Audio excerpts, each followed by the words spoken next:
Welcome to Mo's Market Pulse. I'm your host, Sara Mokaram, founder of Mo Digital Solutions, where we help businesses hit their revenue goals and thrive.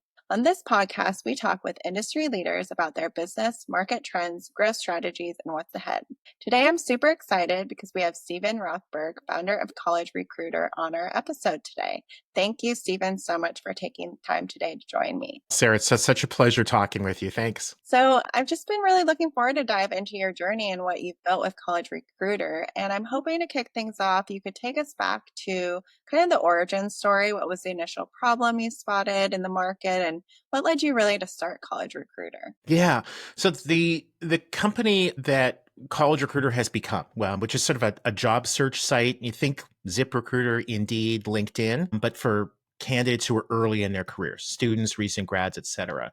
But it grew out of a micro business that I had originally started when I was in undergrad in my fourth or my senior year. I grew up in Canada, and the university that I was at there had what could charitably be called the world's worst campus map.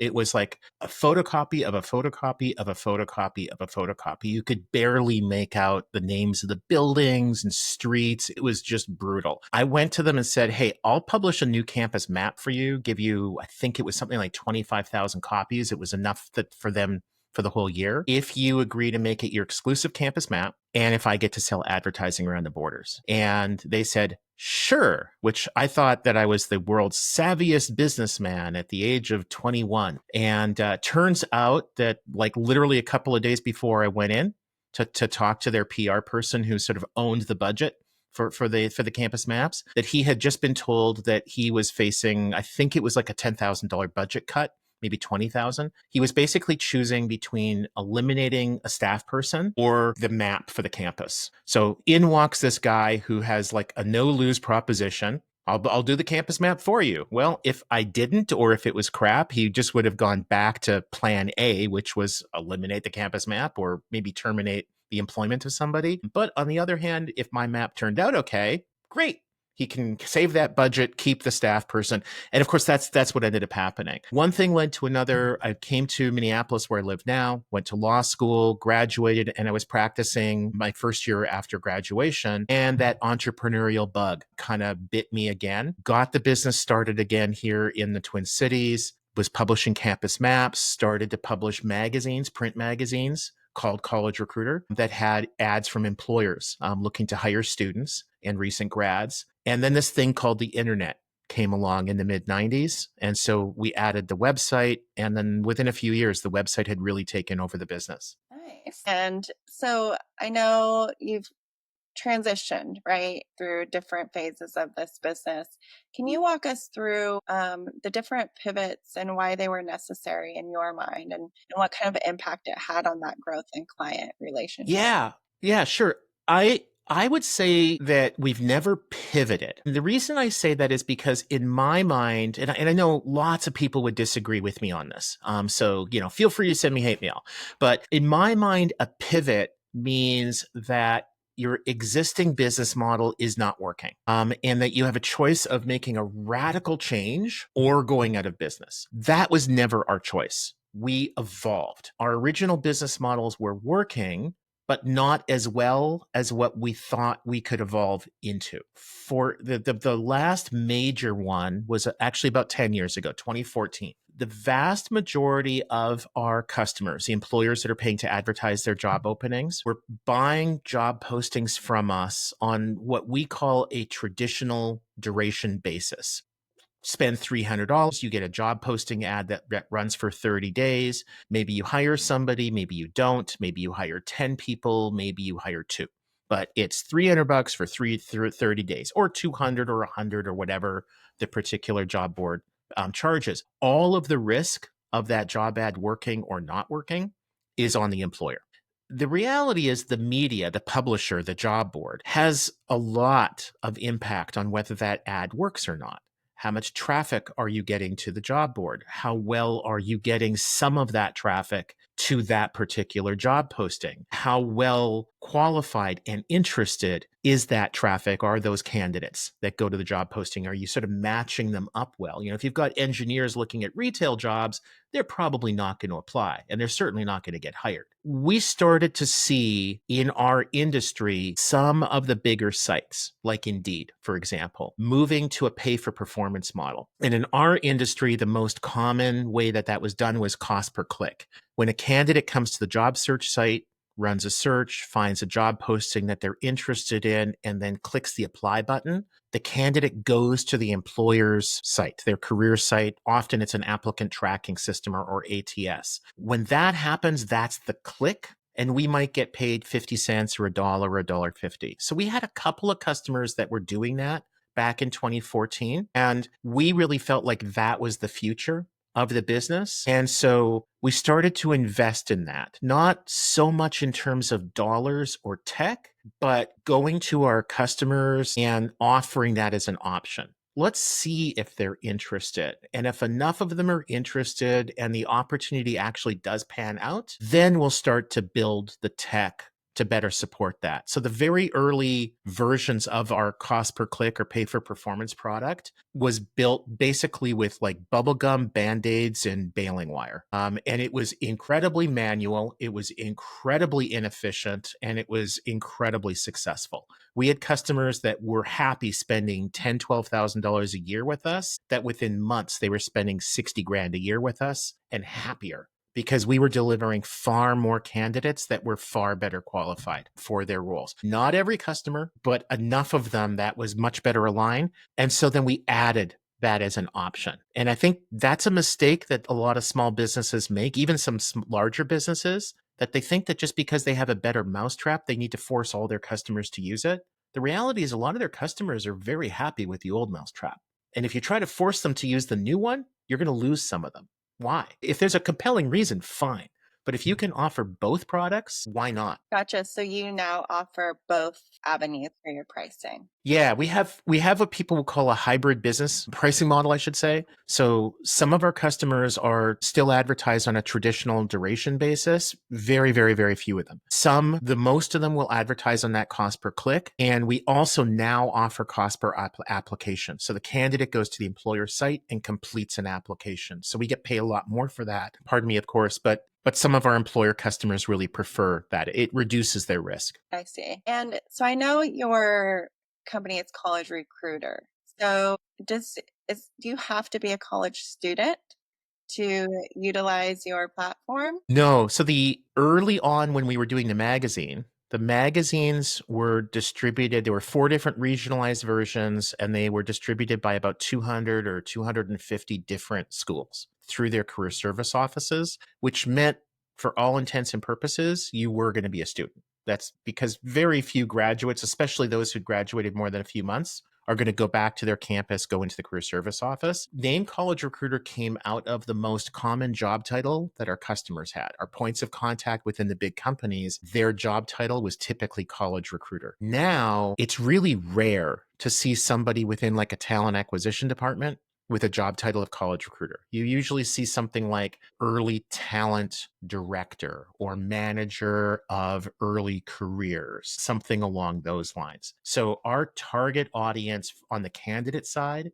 are those that have 0 to 5 years of experience. Okay, so employers are coming with job postings for more of those entry level on your platform. Yeah, correct. So think part-time, seasonal, internship, or any kind of job that requires 0 to 5 years of experience. So it might be your first or second job after graduation. Okay, great. Well, thank you for giving me a little understanding on that. So, shifting gears a little bit to the broader market. So, early career job market has seen changes, especially with tech and the internet, and shifts also with candidate expectations. What trends are you seeing right now that you believe are reshaping how employers approach entry level recruiting? Yeah, right now as we're recording, the job market in some ways is in the US is pretty strong. Unemployment is pretty low. The monthly hiring reports are pretty decent. In a lot of ways though, it's really weak. I think a lot of the people who are finding jobs, who are getting hired, are underemployed. They're getting paid a lot less than what they really should be. They're taking jobs that are beneath their level of experience. You know, you might be like an awesome salesperson with 10 years of experience, and you just took a job that was probably better suited for somebody with 2 years of experience. I think there's a lot of that going on. And I think this has been the case, quite frankly, for decades now. This isn't a 2025 thing. One of the things that a lot of the candidates and the employers are struggling with right now is just the massive amount of economic uncertainty. Um, Between some of the wars, the tariffs, there's so much uncertainty out there right now that a lot of employers, particularly the smaller ones, are being very cautious. And so, 3 years ago, say in 2022, when the economy was red hot coming out of COVID, if you had applied to a job, the employer would have bent over backward to make that process as easy as possible for you and to extend an offer to you as quickly as they could. And they would have you start yesterday. Today, employers are deliberately making the process more difficult. They're adding more screening questions. They're adding more steps. They're making candidates wait longer. They're paying them less. They're starting them slower. And there's a lot of sand in the gears. And it's a way for employers to slow things down and to reduce their risk. So if they get hit with a big loss of a big contract, for example, they would rather not hire you than hire you and have to fire you within a month. It's really awful to have to fire people. It's a lot worse to be fired, but nobody wants to let somebody go, whether that candidate or that employee is working well or not.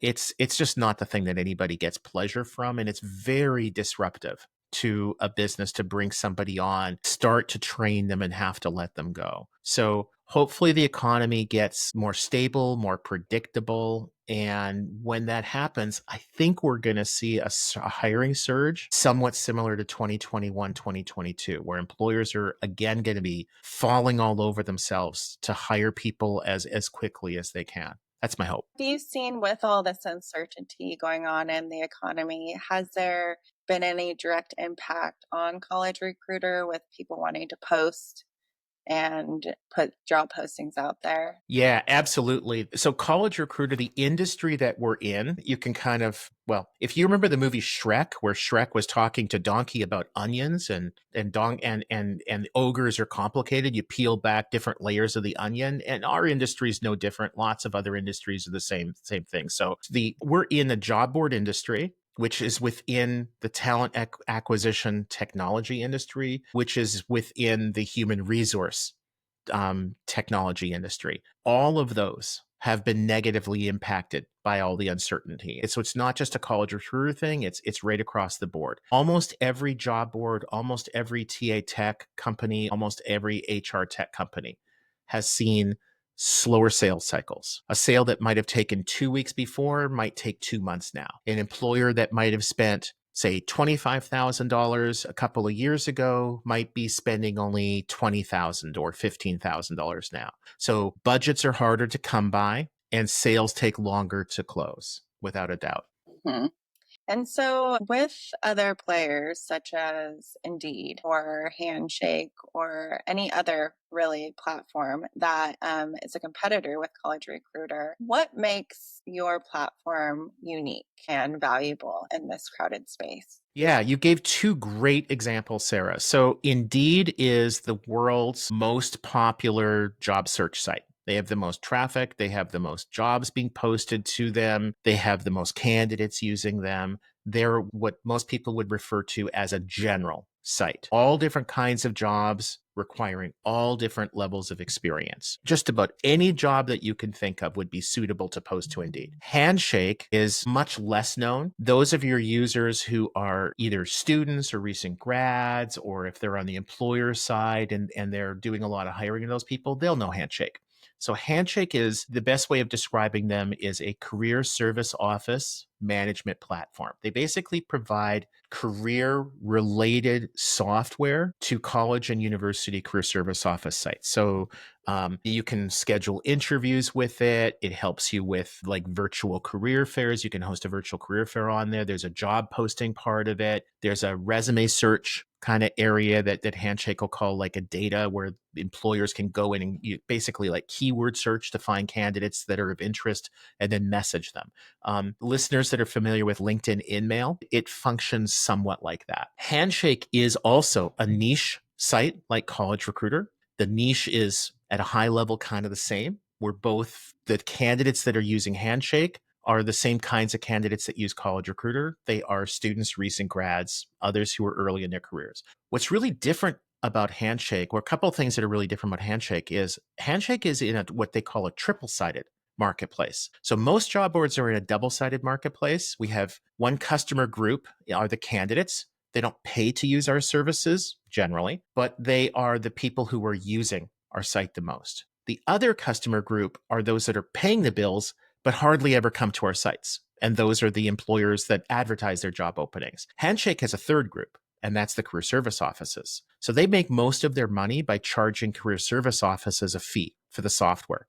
They also make money from some of the employers that use Handshake for, again, like resume searching, job postings, that kind of thing. And then the students use their site for free. Another big difference between Handshake and College Recruiter is that, remember when I was talking about the pay for performance? So Handshake doesn't do that. If you are an employer and you want to post a job to Handshake, you can do that for free, but your response rate will be negligible in almost all likelihood, because that job will only be posted to a single career service office, and the career service office has to review the job, which is a hurdle for some of them because of limited staff time. And then if they do have time to review the job, then they have to choose to make it available to their students, and then the students have to come and find it. So for smaller employers or those that the career service offices are not familiar with, it's a little bit like a tree falling in a forest. For the larger employers, those with really strong brand names, the career service offices know them. They tend to be whitelisted. So, if Google comes and posts a job, that job is going to go live and students are going to find it and they're going to apply.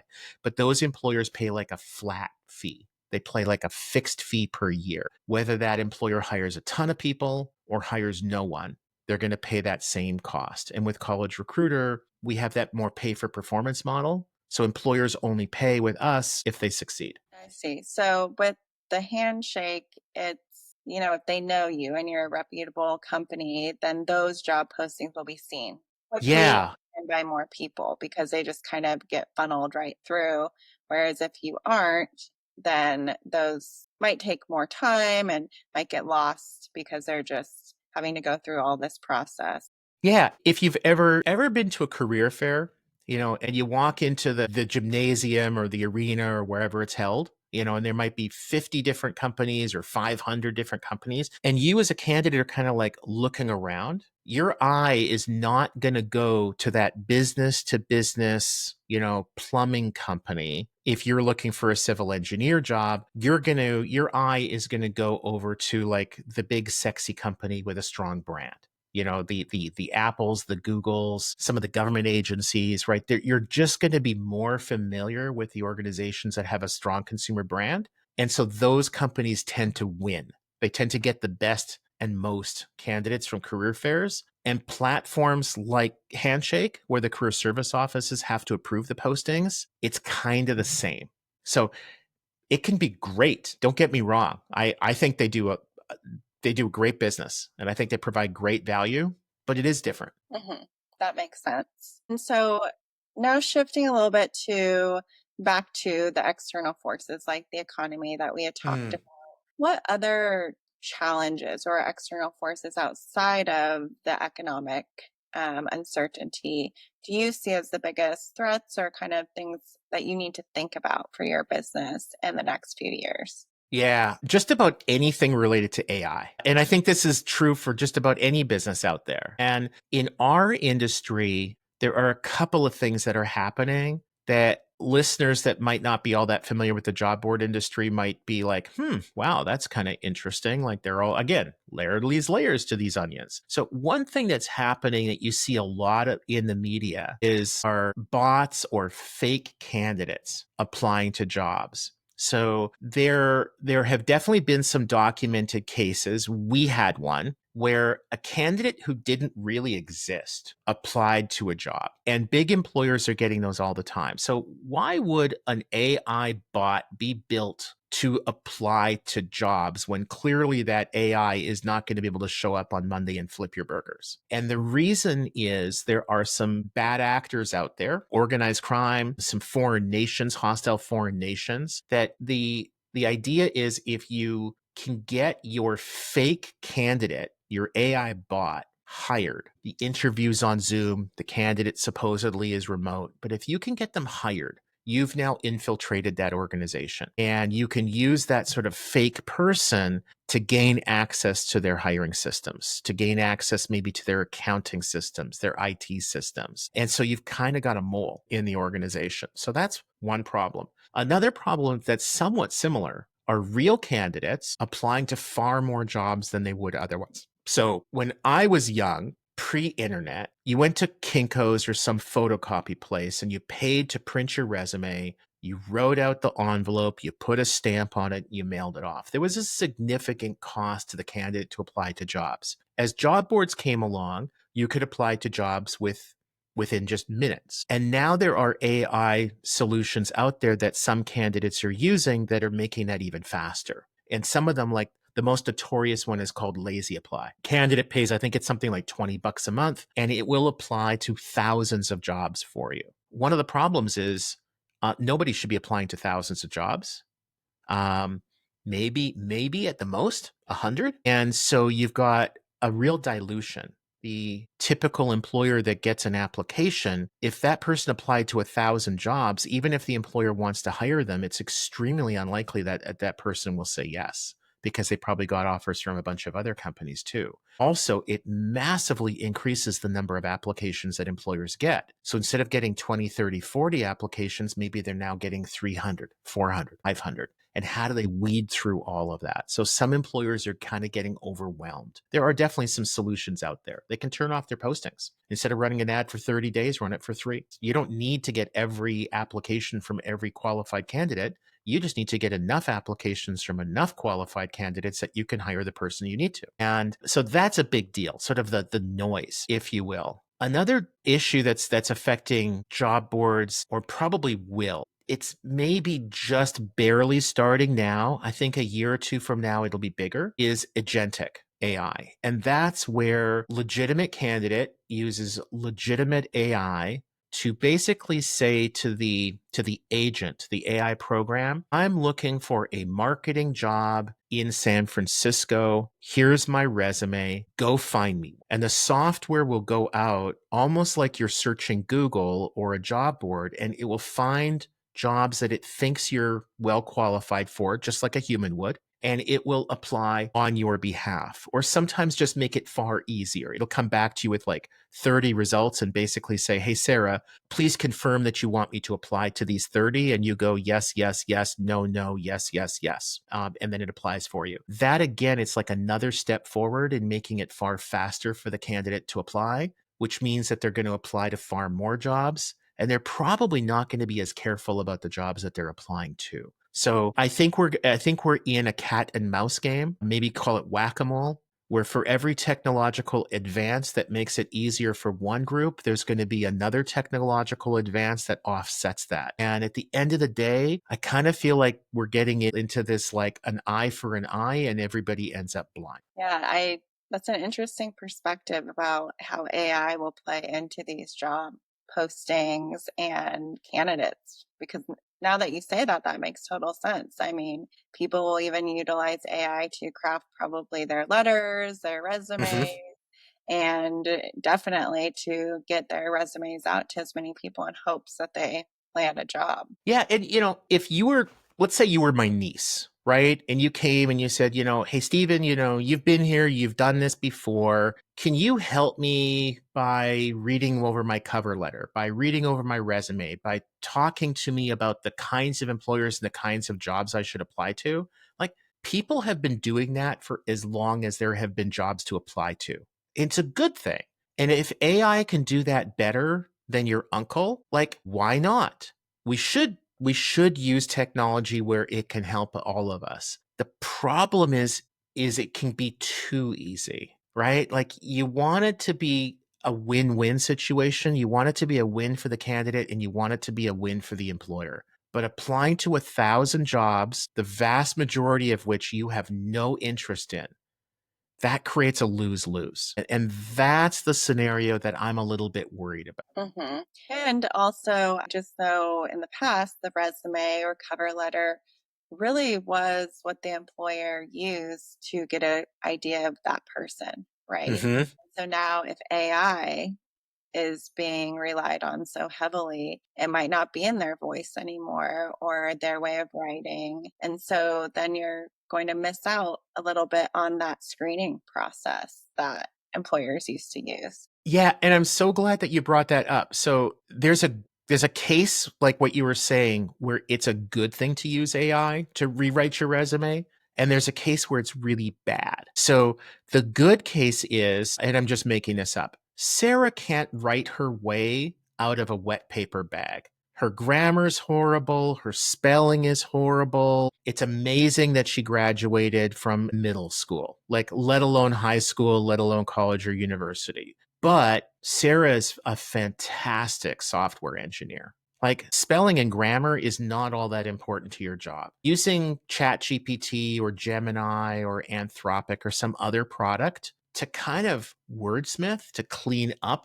what you're writing, to fix those errors, to better communicate to the employer the skills you actually have, that's a good thing. That's like asking your uncle to proofread your resume. But if you use, say, ChatGPT and ask it to clean up your resume and it comes back and it hallucinates and you actually don't have a software engineering background, but it says you do, that's always a bad thing. And that's the scenario that I think is of far more concern. Very few people have a concern about ChatGPT figuring out which is which. But they definitely have a concern saying that Sarah's a software engineer and in fact she's a nurse. Hmm. Yeah. So now shifting gears again I just want to talk about growth.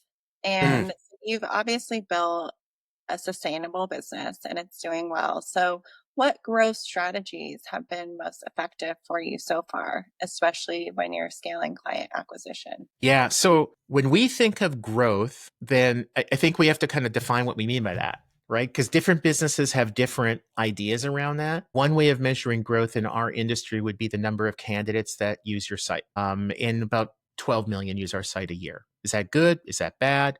It's far less than Indeed. It's far more than some others. Are we looking to increase that number? Yeah, but that's not our primary metric. We used to be focused much more on top line revenue. And so we wanted that our gross revenues to increase every year, for sure in the double digits. And some years we were 50, 60, 70% increase year over year, which was really great. What we started to realize couple of years ago, 2, 3 years ago now, was that emphasizing top line revenue growth was actually hurting our profitability. And it's profits that pay wages. It's profits that pay owners, distributions or dividends or however your company is set up. So for the last couple of years, when we look at growth, we're looking at gross profit. It's the revenues we get from our employers minus our cost of goods sold, what it costs us to deliver that product. And gross profit for us is much more important now than revenues or traffic or number of job postings or number of employers. But there are a number of metrics that we keep an eye on, but gross profit is definitely the biggest one. So what that's led us to doing, Sarah, to kind of answer your question too, is that well, the last couple of years we've been a lot better about this, and hopefully over the next couple of years that's going to continue. Is that we've literally fired some customers. We've fired customers that are generating a lot of revenue for us, but no profits, sometimes even losses. And when we've started to really think about it, those aren't really customers, they're expenses. And you want to eliminate expenses when you're running a business. So we got rid of some of those. The other thing that we found is that some customers were using us for a lot of different kinds of job postings. And some of those were really profitable for us. It was pretty easy for us to get the right candidates to them. Other jobs that they were advertising in the recruitment industry, there's an expression called purple squirrels. They probably exist somewhere, but nobody's actually seen one. And you've got some employers that are always looking for purple squirrels. And when they post an ad with us on a pay for performance basis, and we only get paid when we deliver those candidates, if those candidates don't exist, we don't get paid. So again, that becomes kind of an expense because we've got a cost to try to find those candidates. So we, through some tech and sort of better business process, better thinking about what jobs we're running, what we're good at, what we're not good at, we're getting a lot better at focusing on where we can add value, what's profitable, and what's not, and eliminating that second group. One of the things I think we're going to see a lot of later this year and definitely in 2026 is a lot more tech that we're building that will help us better identify at scale those postings. At any given time, we have 3 or 4 million jobs advertised on our site, about 1 million new ones a day. No one can go through 1 million postings and look at them and say, this is an engineering job in San Francisco. We should do well with that. This is a similar job, but in rural Colorado. We're not going to do well with that. It's just not feasible to do that. But with tech, we can do that at scale. And then we can focus on the jobs that we're good at and not spend time and money on the ones that we're not. And so, looking ahead, where are you thinking you're kind of placing your biggest bet in terms of scaling? Whether is it through technology, like you're talking about partnerships, expanding service offerings? What's that kind of looking like for you? Yeah, the tech is definitely a big part, but it's definitely not the only. We have to get better at marketing. We have to get better at sales. We can have the best tech in the world, but if our potential customers don't know about us or don't understand what we're offering or don't see that we're significantly better than the vendors they're already using, then it's like shouting into the wind. And I think a lot of startups have that problem. They build a good product, they have that better mousetrap, and lo and behold, the mouse can't find it. And so the mousetrap doesn't do any good. And those are companies that tend to go out of business, or maybe they get, bought up at a fire sale by a bigger company that's good at sales and marketing. So a balanced approach is definitely important to us. Okay. And so, of course, every business has challenges. What? No, not Not yours. yours, not ours. Everything is peaches and cream. In our brains, right? What are 2 or 3 pain points that actually do keep you up at night right now? Yeah. The biggest pain point that keeps me up at night is the economic uncertainty. The tariffs, the resulting economic chaos is, even though we're not subject to chaos, to tariffs, I should say, like, we're not importing goods, but our customers are, their customers are, their vendors are. And so it's the entire ecosystem of the economy is just very unstable right now, and it's really holding back business. If this goes on for weeks more, okay. If this goes on for 6 months, 2 years, then I think we're going to be in a depression, let alone a recession. I think we're probably already in a recession, and we just don't really know it yet. GDP went down in Q1. End of Q2 is the end of June. Right now I don't see any reason why that's going to be any different. 2 successive quarters of negative GDP, but that's a textbook definition of a recession. And lots of countries around the world are already in recession. Hopefully we're going to get this turned around. Hopefully the politicians are going to wise up and see that the medicine that they were trying to have us all take is actually killing the patient. And so the cure is worse than the disease. That's a big area of concern. Another big area of concern is, let's call it runaway AI. And I'm not talking about like Arnold Schwarzenegger in the Terminator or the Matrix, but I'm talking about if there are significantly more companies, candidates adopting AI in a foolish way, where they're just pumping out massive numbers of resumes, or companies are screening people really badly, cheaply, inexpensively, but really badly, that's going to really hurt hiring. And if companies aren't hiring, they're not advertising job openings. And if they're not advertising job openings, guess what? That's not looking so good for us. I'm not terribly worried about either one of those scenarios because they're not just impacting us. They're impacting everybody. And so I do feel like The people who are in control of the levers have got to know that. And we could debate which ones of them are psychopaths and which ones of them aren't. But I think enough of them are like real people and responsive enough that will put a break to a lot of this foolishness. Touch wood, he says as he's knocking on his temple. So, also, those are definitely things to keep you up at night for sure that are somewhat out of your control, right? Yeah. Yeah. But are there any, internal processes Hmm. or systems also that, might keep you up at night? Or also, I know with growth, oftentimes it can reveal hidden bottlenecks within your system. Yeah. Yes. Have there ever been moments recently where you realize that you actually have some internal bottlenecks or things that you have to work through? Yeah, great questions. There have definitely been over the last 3, 4, 5 years, a few people who were really great employees who we lost. I don't mean died. Don't get me wrong. It's like, oh, my condolences. No, no, no. They found better opportunities elsewhere. One that I can think of was a member of our leadership team. Great person, did great work, and wanted to sort of like to go to the next chapter in their life, and that hurts. It's not doesn't hurt in terms of like emotional, like I didn't feel betrayed or anything like that, but you come to rely on these difference makers. You come to know that every day that they show up, they're going to do a great job. Will they make mistakes? Of course. But the value that they deliver to your business, your vendors, your customers, your partners is exceptional. And when you lose people like that, it definitely hurts the business. So that kind of thing definitely keeps me up at night. There's an employee of ours who about a year ago, for personal reasons, felt like they needed to leave and to go to a different job. And they went to this different job, and it turned out that it wasn't all that it was portrayed to be. Their employer basically lied about what the work was going to be like. Are you going to be in the office? Are you going to be working remotely? Like there was a lot of, I think, dishonesty from what I could see going on. Fortunately, that employee left on really good terms. They had been a great employee. And when they came back and said, hey, it's not working out for me at this new company.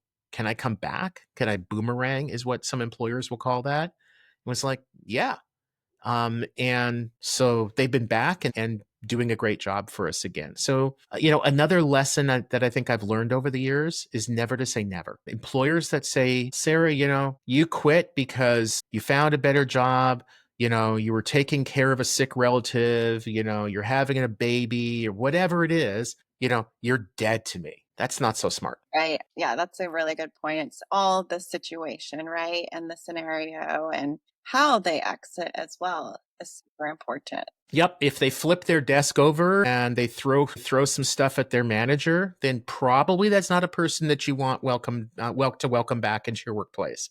But if they leave honorably and they really help to transition their work, and if they're open and honest with you about why they left, that paves the path for them coming back, or their friend or their niece or somebody that they know, and that's good. We're all people. Our circumstances change, and employers need to understand that who that employee is at the age of 20 is different than at 40, is different than at 60. And think you have to think sometimes if you're a really great employer, you help that person develop and Yes. grow. And so maybe sometimes it's a good idea for that employee to go somewhere else and expand and take on a higher role that may not be available at their employer. And that's really thanks to you as an amazing employer that you develop. 100%. And I had some jobs like that when I was like in school and stuff, where it was really hard to quit, and I could the employers would be like, this is going to be hard to replace you quickly, and of course they replaced me, but it wasn't going to be like super easy where they could just like open their door and say, hey, anybody want a job? I mean, they had to go look, and then they had to train somebody up, and maybe that first person worked out, maybe they didn't. But, we're pretty much all replaceable, especially, kind of part-time retail, hourly kinds of jobs. And you feel good as an employer, just like, as a parent. when our kids got to be old enough that they left the house and they're out on their own and they're going to university or they're in the workforce and they're providing for themselves, there's a part of you that misses them, that sort of wishes that they were still 3 and living in your house. But far more is just that sort of that feeling of pride that they are the person that they should be. They're doing the work that they should be, and you help them get there. That's a great feeling. Yeah. Yeah. So if we were to sit down 12 months from today, Hmm. what would success look like to you? Wow. Okay. We have a couple of big development projects underway that I could tell you about, but then I would have to kill you. And I don't think either one of us wants that, especially you. But 12 months from now, if we were to sit down and those two big tech projects are in production, like we finished them, we tested them out, and we're using them. If those both go as I think they're going to go, um, that would be a big success. Another thing that's not on the tech side, but just more on the business side, is just if the economy kind of stabilizes and we return to kind of more of a normal hiring model, profitability is up. That would also be, a real mark of success. Quite frankly, Sarah, I don't think we're going to have one without the other. I think they're both intertwined. As a business owner, your product, whether it's a service or whether it's a physical good, if it's not good, it's pretty hard to be profitable. And you can be profitable with having a crappy product, but not for very long. You tend to lose your customers. And to wrap things up, I always like for advice. Mm. So, what's the single most important piece of advice that you give to other founders or leaders who are trying to build a business in a niche market? Win-win. Always be looking for opportunities where the people that you're working for, and I mean people, not just the organizations, but that the people that you're working with win. So they can go to their boss and they can look like a hero. If they're a salesperson, they bring in a nice sale that kind of continues month after month after month. If they're a customer service person, maybe you make their life easy or they're able to implement your campaign properly. If life is not a zero-sum game, right? You don't have to win by making someone else lose. It's a lot easier to win if the other person is also winning. And I think especially amongst younger founders, they have this mistaken belief that if everything is about winning and it's about making if the other person loses, therefore you win. And I think nothing can be further from the truth. That's great advice. And for anyone who wants to learn more about College Recruiter or reach out to you, what's the best way? Sure. You can look me up on LinkedIn, Steven, Steven, Rothberg, Rothberg, or shoot me an email, Steven@collegerecruiter.com. Perfect. Well, thank you everyone for tuning in to Mo's Market Pulse. If you enjoyed this episode, be sure to subscribe, leave us a comment, and join us again to hear more insights from leaders coming up on future episodes. And thank you, Stephen, for taking your time today to join us. Thank you for the opportunity, Sarah.